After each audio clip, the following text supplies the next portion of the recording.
All right, welcome back, everyone. Good evening. My name is Christopher Ruocchio. I'm the author of the Sun Eaters science fantasy series from Doll Books, junior editor at Bain Books with more than 5 years of experience in the publishing industry and a lifelong Star Wars fan. And to those of you who are here, welcome back for another review hangout of the latest episode of The Mandalorian, Season 2, Episode 6. That's Chapter 14, The Tragedy. I kind of laughed this morning when that subtitle popped up for the episode, because I was just talking to a few of you in the last week and had a similar reaction because I announced the title of Book 4. Sun Eater Book 4 is going to be Kingdoms of Death, and a couple people messaged me to say, "Oh, well, that isn't ominous at all," and I laughed. It's not ominous, of course not. Not slightly ominous. And when the tragedy popped up this morning, I was like, "Oh no!" But the good thing about tragedy is that something happened. We actually moved the plot forward. I'm very excited about that. So you got a couple people in the comments already. Meth's back. Welcome back, Meth. Episode knocked the breath out of me. Yeah, it was a good one. I was really happy with it. And Real Hip Hop 69. Unfortunately, I can't say for the whole stream. I just had to pop in to say how awesome to see Boba Fett in his armor. Damn right it was. Props to Boba Fett for being the first dude from the original trilogy that Disney Star Wars did not ritually humiliate. He did not have to drink any weird alien milk. He was not a deadbeat dad. He was not mysteriously into robots. He was just awesome. It was very cool. Very glad to see Tamara Morrison back, and not just in his Marvel end credits stinger cameo from Episode 1. It was great. I had a great time. Zach Tobin says, so cool to see Boba Fett again as well. Yeah, no, that was obviously, I suppose I missed we're going to get into spoilers in this video thing. But we're going to get into spoilers in this video. There's not really a point in hanging out and talking about the episode if we haven't. Now, I watched these episodes first thing in the morning because for whatever reason, spoiler protocol seems to have relaxed in AD 2020 because everyone's damn thumbnail's been Boba Fett's face. Last week, it was Ahsoka's face. So if I don't watch it first thing in the morning, I'm going to get something ruined. And I've never been the most orthodox spoiler, protocol adherent observer, but I don't want to get slapped with visual spoilers the second I wake up in the morning and all day at work. So I jumped right into it, and yeah, like I said, I started laughing as soon as the subtitle came up. But man, that was a fun one. I think it was Robert Rodriguez directed this one, him of Spy Kids. Of all things, but no, he's great. I loved the Battle Angel Alita movie, and he did great here too. Really cool action sequence. Most of this episode was action sequence, and it would just really hung together. Matt says Star Trek has red shirts and we have white armor. That's the truth, man. One of the things that did bug me was after Boba Fett showed up and just wrecked about a dozen of them, the whole unit just withdrew on principle. They still had them outnumbered. I have a hard time seeing a whole unit pulling back from two guys, even if one of them did just waste them. But maybe that's just me. Stormtroopers sure are squishy. And that armor doesn't do much good. I mean, the Mandalorian armor in season 1 just beat them down with a couple of hammers. I guess it's ceramic, and maybe that makes sense. But the ceramic armor tends to shatter when you hit it. It's kind of the point. But I don't know. Maybe it's better against laser beams than it is blunt force trauma. But it did crack to pieces. Really good fight choreography there with the I guess it's a gaffy stick that Boba Fett was using. That was really cool. More of that, please. But really, to sort of dial back the gushing here, the last 2 episodes have been great. But this one, I think, is actually better, even if I think it's a little bit less visually interesting. There are, of course, no lightsabers. Last week, we talked a lot about how much I like lightsaber fighting. But this one actually advanced the plot in a meaningful way. Something happened. The status quo was disrupted. And, of course, poor baby Greg, because his name is Greg. I will remind everyone, his name is Greg, got kidnapped by the Dark Troopers and Moff Gideon. And things are actually going to happen after, let's count them, 14 episodes. There's actually some disruption to sort of the formula here, and I'm being a little uncharitable, but I was kind of down this week. I read an article that was something to the effect of the Mandalorian is still $100 million show about nothing, which I thought was maybe a little strong, but they made some good points about how Din hasn't really grown that much as a character. He's been pretty static outside a couple different personality traits, things like that. And the status quo kept getting reset episode to episode. I think this one finally broke that, and I'm hoping as the series starts to wrap up the season, rather, and we move into season 3, that things are going to be a little bit better, a little bit more cohesive, and we'll actually get some of that narrative density that I was hoping for and talking about earlier. But this, I think, set the stage for that really well. I have a couple other minor gripes. I was really disappointed in Tython as a planet. It's like clearly California. The Stonehenge thing was cool, but if this had been a full Star Wars film production, there would have been a bit more there. We get those big megalithic Jedi statues like we had on Jedi. I would have liked it to be more visually interesting than just this one little stone circle in the middle of nowhere. But I do like that we're getting into the whole ancient Jedi stuff. We're getting into the universe as a whole, a little bit deeper, things like that. So you got a couple more comments here. Meth says, just once I'd like to see a badass stormtrooper. Well, we had the one with the stick from episode 7 that fought Finn, but he didn't last that long.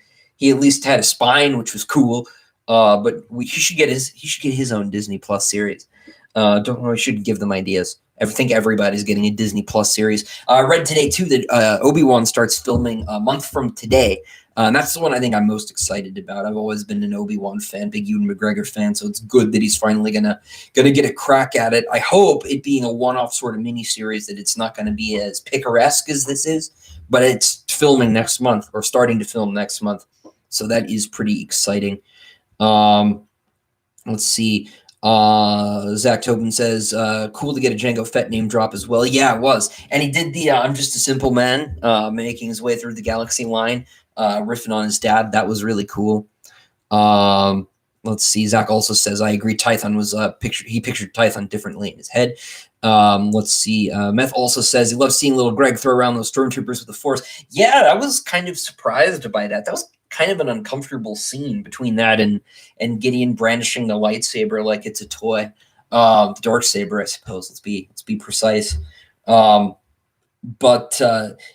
it's also good too. I like that Gideon has been in multiple episodes, sort of reminding us that there is an overarching threat. We hadn't really had that in a sense of the overarching problem, the overarching threat in season 1. So to have him recur in these little scenes, because he's been in episodes 3 and 4, and then this one, and I think one more. Was he in the last one? Did he have a little scene in the last one, or am I misremembering? TL Hyken, Boba has definitely not forgotten the face of his father. Nice Dark Tower reference. Yeah, it is hard for him to do that. I've heard some rumors too. Tamara Morrison's going to play a bunch of the clones. I'm pretty excited to see where that goes, because I think he's great. Sort of snarling through the whole Boba Fett thing. It was fun. It looks too like we were talking last week about Din using the spear, Oberyn Martell style. Since that's basically that and the little joystick, knob are the only bits of the ship he's got left. Because the Razor Crest is gone. Jeez, I skipped that. The Razor Crest is gone, and I have a confession. I know that you're not supposed to trash talk people or things after they're recently deceased, but I didn't really like that ship design, and I hope I'm not starting any fights here. But I'm kind of glad to see it go. It looked really clunky, and it reminded me of the Serenity in not a good way.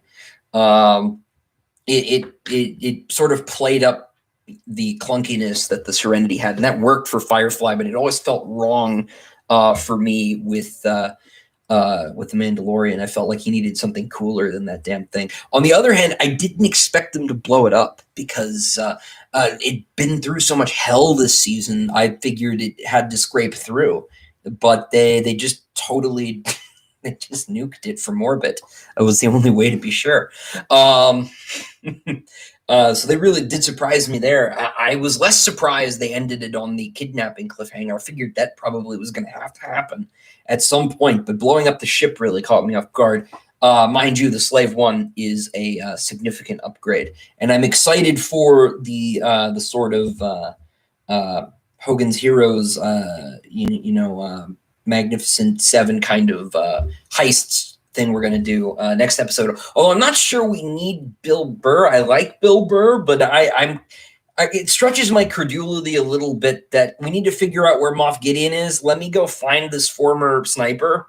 I'm confused as to why he would have knowledge of all of the of Moff Gideon's movements if he's just a soldier. That seems a little weird to me. But maybe there's something I don't know or have forgotten, and I'm sure someone will correct me. Let's see. Zach says, with Greg finishing the Seeing Stone ritual, I wonder if he succeeded in summoning a Jedi or not. Yeah, Meth agrees. Also interested in seeing a Jedi show up. I was thinking about that a bit too. I was talking to my brother because I think he also watches it first thing in the morning too. He is a new kid, and I think he's got to get it in earlier. It's not going to happen. And if Matthew is watching this, correct me if I am wrong about your schedule. But we were talking about it, and it's gonna be someone that the more normal fans, I say normal, the more typical like exclusively movie going fans familiar with, right? You've already done the Ahsoka deep dive, and if somehow like I don't know, I know he's dead, but Ki-Adi-Mundi shows up, like everyone's gonna be like, oh, whatever. Or if it's if it's Cal Kestis from Fallen Order, I don't think that a lot of people are going to be overawed if that's the ending. Maybe Ezra, maybe. I feel like it has to be Luke. That has to be their best move. I don't know if they'll do it, if they're going to recast Mark Hamill, and if they've somehow managed to keep a lid on that sort of thing, because that feels like something that should have leaked like 8 months ago. But it has to be someone that your average like casual Star Wars fans are going to be excited about, because I'm guarantee they're going to end this season on some sort of big stinger, because season 1 ended on a pretty solid end note, right? He's going off on the quest, everything is calm. I'm sure they're going to hit us with a cliffhanger this season, and it's got to be whoever that Jedi is going to be. It might be Mace Windu. I've seen a couple people float the maybe it's Mace Windu thing. I feel like that's more of a stretch, and I've made fun of Star Wars theorists on YouTube in the last few streams because they just keep making stuff up to generate clicks. Oh, Zach says it could be Leia. It could be. I feel like somehow recasting Mark Hamill while he's alive is more respectful than recasting Carrie Fisher now that she's passed. But I don't know. It could be Leia. I kind of hope not. That was one of the sequel trilogy's decisions that bugged me. Leia was already primed to be Chancellor of the Republic and leader of the free world and all of that. She didn't also need to be a space wizard. I thought that was a little bit of a stretch. Let's see. Dromaeosaurus Rex and Meth both say it could be Quinlan Vos. That's a good point. But again, like, I feel like it needs to be someone that's going to really blow up social media, right? And I can't see, like, if they'd saved Ahsoka for that, maybe, right? But anyone south of Ahsoka in the, like, casual fan recognizability index, so to speak, I think is going to not hit that big wave. It's got to be someone that people know. I really do hope it's a recast Luke. If they do the Sebastian Stan thing from the memes, that would be really cool. I feel like that might be too obvious, but having Luke in so that you can do scenes with Ahsoka, right? You can do scenes with Hayden Christensen and actually do that, because I can't believe they did not cash in on that opportunity in the sequels, and trying to get those moments out in the world, I think would be a really, really good move. Let's see. Dromaeosaurus Rex also said, love the aliens reference. Yeah, well, it's been on my mind lately. What was I talking about? Oh, right, because we were talking about Michael Biehn, who I did not recognize last week because I'm an idiot. But yeah, I feel like it's got to be Luke, right? I'm hoping, because there's absolutely no way at this point in these 2 episodes, they can actually like close a lot of these narrative arcs. We're not. I really doubt we're going to get any movement on the Grand Admiral Thrawn thing. I don't think we're going to see any of that. I don't think that we're going to get any resolution on like the Snoke cloning stuff. I'd be really surprised if we get a lot of substantive answers at this point. I think we're doing the jailbreak next episode, so I think that all of the like main plot Gideon stuff is going to get pushed to episode 8 of this season, and I don't think that they're going to resolve a lot of it, because I have a sneaking suspicion we're going to get there and it's going to be, another 32 minutes. Although they did a lot in this 32 minutes. I was really critical of this one in episode 3 for being so damn short, but this one in the Bo-Katan episode, and that's another thread that they haven't brought back around, and would be remiss not to have her make an appearance. I wonder if they're going to add her in the Mandalorian somehow to the Greg rescue squad. That would be interesting. She's got to come back around. And I think I saw too that Rosario Dawson was like Instagramming or something about working with one of the other Mandalorians. I think the guy who was in sort of Bo-Katan's little posse. And that they'd worked together, so maybe she's in another episode after all. Maybe they all come together in episode 8 and fight Gideon and the Dark Troopers. That would be really cool. Speaking of the Dark Troopers, man, they looked cool. They looked a little bit more Warhammer than I thought they were going to look, but that was neat. I wish they'd done a little bit more, because this episode also touched on one of my my persistent issues with the show, which is, and I think it's down to the music, which I talked a little bit about last week, but a lot of these big dramatic moments, like the child's capture, felt kind of muted, kind of anticlimactic, kind of like they just happened. Like Slave One drops down out of orbit and just sort of scoots along behind the pillars. You're like, oh, there it is. And if it were me, I would have leaned into the John Williams a little bit harder. And I don't know. Some of these moments fall flat for me. And the Dark Troopers just landing and doing the, Lego man walk in, grabbing Greg and flying back to space felt kind of perfunctory to me. And I feel like that's a moment that should have been expanded a little bit more, pack a couple more minutes in. Because Din doesn't even stand a chance, right? I guess if he's up there, maybe he gets killed if he has to fight those on his own. I don't know. I feel like there's a way to do it that had a little more oomph to it. But it wasn't a deal breaker for me, right? It was still such a good moment. It was cool too to have Ming-Na Wen back. She was one of the more interesting characters from season 1 that was sort of shuffled off. And I like too that she's back and Bill Burr's coming back. And I can't call him anything else.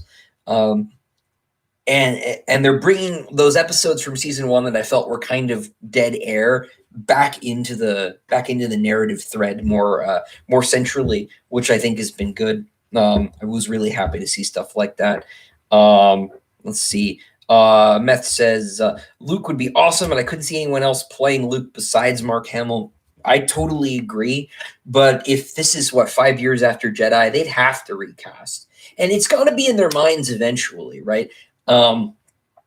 If one were, for example, this is a thought experiment, if one wanted to sweep the sequel movies under the rug because they've been so controversial, if speaking from a business perspective, right, what I think I would do if I was on the Disney board, right, is do all of these stories back closer to the original movie, so we spend, the next 5-10 years there, give everything time to cool off, and then use a recast Luke and Han and Leia to sort of do new movies with. And that way you sort of pass the baton over.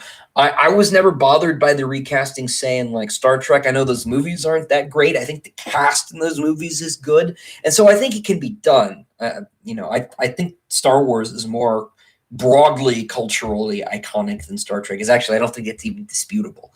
And so maybe it's a little harder. But I don't think it's like an Indiana Jones situation where like Harrison Ford was Indiana Jones, and at this point it feels weird to try and James Bond that character. I don't know if we're quite there yet, because those movies I think are more idiosyncratic more artifacts of their time than Star Wars is, and I don't know why that is. And I don't mean that pejoratively. I'm an artifact of my time, which may be centuries ago. It feels like sometimes. Sorry, I'm being weird today. Anyway, let's see. Missed a couple comments here. Zach Tobin says, we need those Anakin Ghost conversations with Luke and Ahsoka. Such a missed opportunity. Absolutely. I was really dumbfounded that didn't happen. Kylo should have talked to Anakin. I know that they floated that idea, and I think Rian Johnson shot down having Anakin talk to Luke in the last week or so. I personally think that it just is harder to do that in the same way that it's like hard to write the scene where Luke tells Chewbacca that Han is dead. Like, it's a really tough bit of dialogue to get right. So it was wise that they kind of skipped over it in episode 8. But I think that because there are moments when you're writing that are so important, that are so hard to get exactly right, that the best thing to do is skip them. And I think that those sort of like updating characters on terrible news scenes is one of them, because getting into someone's grieving, even if it's a fictional person like that, can be really awkward and difficult to do properly. So it's cool to skip stuff like that. But a confrontation between Luke and a redeemed Anakin on Luke's failures as a character in Last Jedi, I think, was a missed opportunity. I also think that just because it's so damn hard, it might be an indictment of those story decisions in the first place. So as in, like, if this scene is so hard, maybe we shouldn't have arrived at the conditions that make writing the scene this difficult, right? If that makes sense. Sort of out in the woods there, a point to make. But anyway, Meth says, Gideon, Force connection or no? I'm starting to think no. I really hoped he was going to be an Inquisitor early on, but the way that he was talking to baby Greg about the Darksaber and about his powers, I got the sense that he was kind of scornful of them or dubious. I don't know. I could be wrong. I really thought he was going to be, because I initially thought that he was going to have a lightsaber fight with Ahsoka, and maybe he still does. But I think that the spear that Din has now means that his fight's going to be with Din, which I actually think is preferable. One of my big problems with Solo is that Han feels like an accessory to Kira's showdown with Paul Bettany, whose name I forget at the end of Solo. It feels like it's her scene and it's her confrontation, and Han is just there. And it is, because she has a relationship with Paul Bettany and Han doesn't really. But it makes Han feel like an accessory in his own film. And I feel like Din felt like that in Ahsoka's episode, fine. But he's going to go rescue his kid, right? It needs to be on him. He needs to be doing things and making moves and calling shots. And so I'm really glad that he has a way to fight Gideon now with the spear. So I don't know if Gideon needs to be force sensitive. It would be cool to have an Inquisitor. I would like to see what becomes of Inquisitors if any of them survived through to Return of the Jedi. I think that would be a great story to tell. If I were to do a Star Wars story, that would be one I'd be really interested in, because I feel like the new canon is made light of the Empire. They've made them into mustache twirling clowns more than I think the original series, the original expanded universe did. And I think steel manning the case for Empire would be interesting as a literary experiment. So let's see. Dennis is here. Hey, Dennis. Sorry, I'm late. I was catching up on Mando and Disco. Man, you don't have to apologize. It's just a live stream. So we're glad you're here, though. I'm glad you're here. Let's see. Dramosaurus Rex. What about Mace Windu? I'm not sure if he was mentioned earlier as a possibility. Yeah, I mentioned him a little bit, but I think that's pretty likely. If it's not Luke, I feel like an old Mace Windu would be another way to blow everything up. It might even be like a bigger like social media buzz shakeup, because one, Samuel Jackson is the man, and giving him a chance to actually do something, because Mace Windu is so staid and so flat, like in his personality in the prequel movies, that really letting him cut loose, which he only kind of does a little bit in his 2 sword fights, I think would be fun. Let him sort of lean into it. I thought a really cool Mace Windu idea would be to have him try to take out young Darth Vader between episodes 3 and 4 and have him fail. I thought that'd be a really cool sort of story to do, and that way you could get Darth Vader back too and do a thing. But if he comes back post Return of the Jedi, that would be cool too. Do an old Mace Windu, and I guess it's been a few years since Revenge of the Sith, so that might fit better. It'd be cool to bring him in. I lean towards Luke only because I think Luke's more obvious. But I think Luke actually opens up more interesting story options. I think Luke's turning up would be less shocking, but I think that having him interact with Ahsoka would be more interesting than bringing back Mace and having Mace interact with Ahsoka, for instance, right? On the other hand, I feel like if you bring either of those characters in, you run the same risk that we ran with Ahsoka last episode. Din gets lost in the mix, and we talked about this especially, I think, last week, right? I'm worried about him feeling, and we just did a little bit about him feeling like a side character in his own show. And I don't want the Mandalorian to become a backdoor pilot machine that starts booting, Cara Dune's getting her own thing, Bo-Katan's getting her own thing. You get a show, everybody gets a show, Oprah 1990s style. I don't want them to do that. I like Din, mostly because his armor is cool. And I like the dynamic we've got going on. I don't really want that to get lost in the mix. I also don't want the first Star Wars live action show to get lost in the mix of the world that it's booting up, in the same way that I don't think the MCU did this. I was worried that Tony Stark would disappear under all of these other superheroes, and he didn't. Fortunately, they made him kind of the main character of those last two Avengers movies. It was his arc, and that kind of completed the MCU for me. I still want to see Spider-Man. I'm interested to see Doctor Strange, but most of it, I don't want to pick up new stuff. I feel like that story's done. And I'm glad that Tony didn't get lost in the mix. I don't want Din to get lost in the mix either. But yeah, let's see. Matt says, agree with Din fighting Gideon. Whole point of the spear, totally. That they're broadcasting that light years away, or parsecs, if you want to go a little bit farther. Dennis says, is there any lore about how the Darksaber was made? I always thought might have incorporated Beskar somehow, like in the handle. I don't know. It'd be interesting if you've got a lightsaber handle that actually can't be cut. That makes Kylo's crossguards kind of obsolete and silly. If you've just got a metal handle that's proof against it. Now that you point that out, maybe High Matter Sword should all have adamant crossguards instead of Hadrian's as part of the blade. Interesting. Thank you, Dennis. You've given me an idea. What if that's why the blade is dark? Maybe it has something to do with the crystal. That would be interesting too. I don't know. Like I said before, I haven't watched all the Clone Wars. You're the expert relative to me, my friend. I know that it belonged to Mandalorian Jedi in antiquity and got snatched back by the Mandalorians at some point when they were fighting the Jedi. But I don't know how it's made. But it would be an interesting wrinkle if you can't cut the handle, because that's classic lightsaber move. You got to go for the wrist. But yeah, on the whole, this is definitely one of the stronger episodes. Haven't read any of the books. I only read the old books. Well, that's not true. I read A New Dawn, which was the first new one. Back in 2015, when they announced the reboot, I was like, this is great. Because the old EU is messy. It has some great stuff in it, but it's, there was no central plan. I thought, hey, coming up with a central board at Lucasfilm that keeps track of the history and determines canon is actually going to be good. We can throw out a bunch of the bad ideas. Chewbacca doesn't have to die in a tragic moon accident.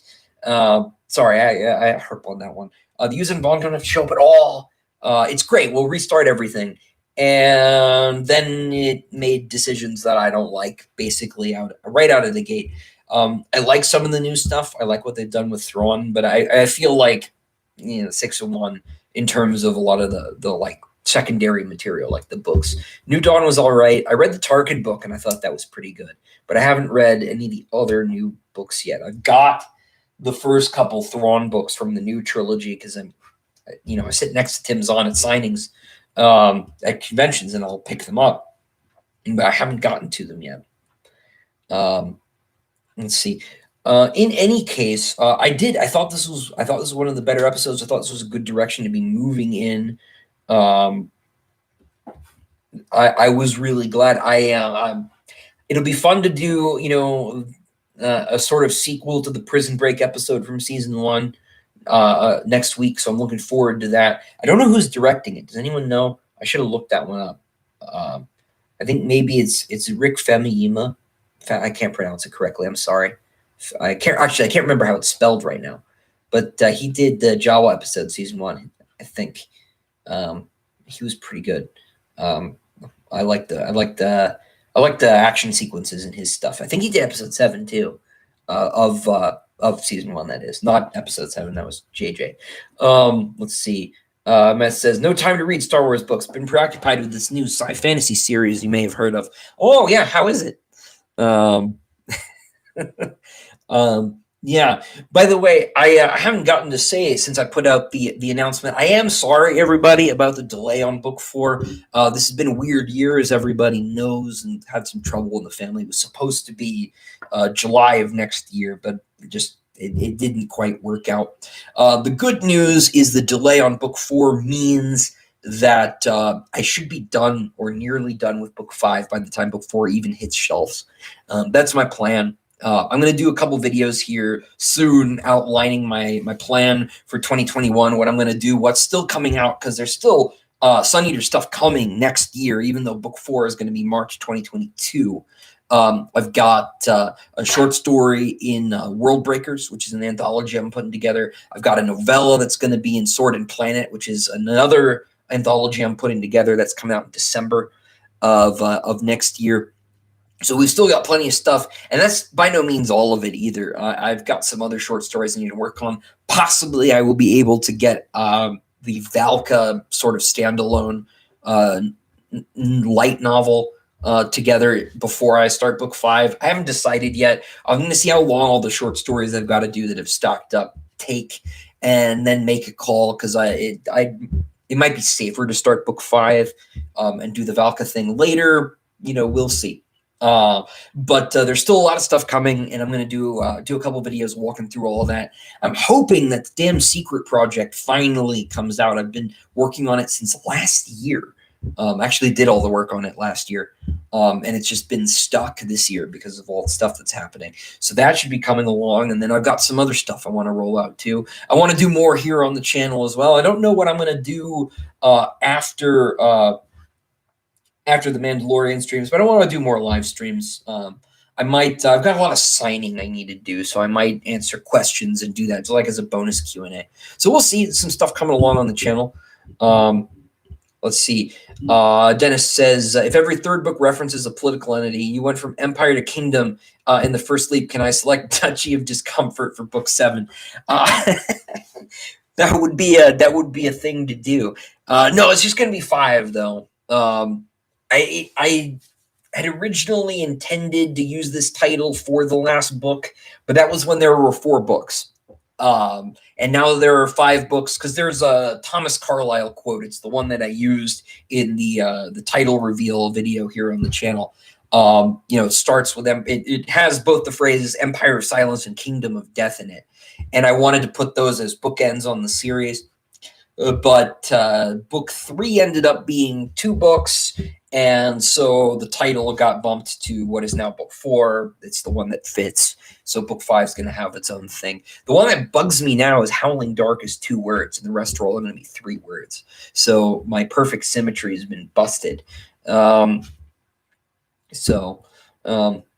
you going to do about it? In any case, it's not the end of the world.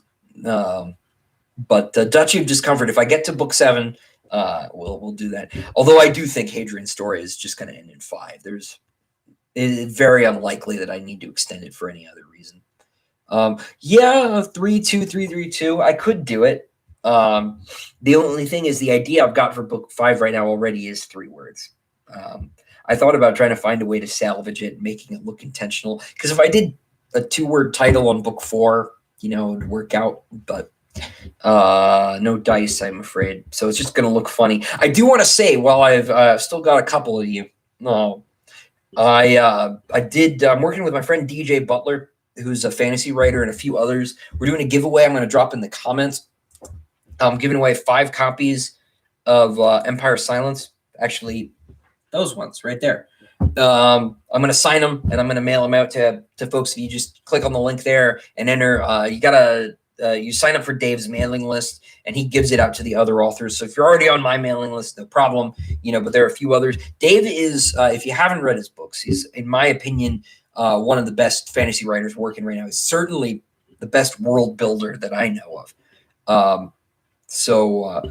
I strongly recommend you check out his stuff. Pat Giles, one of the writers too, is a hard science fiction writer. Actually acquired the book he's giving away because I work as an editor. The only book that I have acquired for publication for Baen Books is Pat Giles' Frozen Orbit, which is kind of a Cold War thriller, or post-Cold War thriller. It's set about now, but it's dealing with the fallout of the Cold War and an old Soviet space program. It's really cool. Dave Butler's stuff's sort of an alternate universe fantasy set in America that became an empire instead of constitutional republic. There's still electors. The states vote on who gets to be emperor.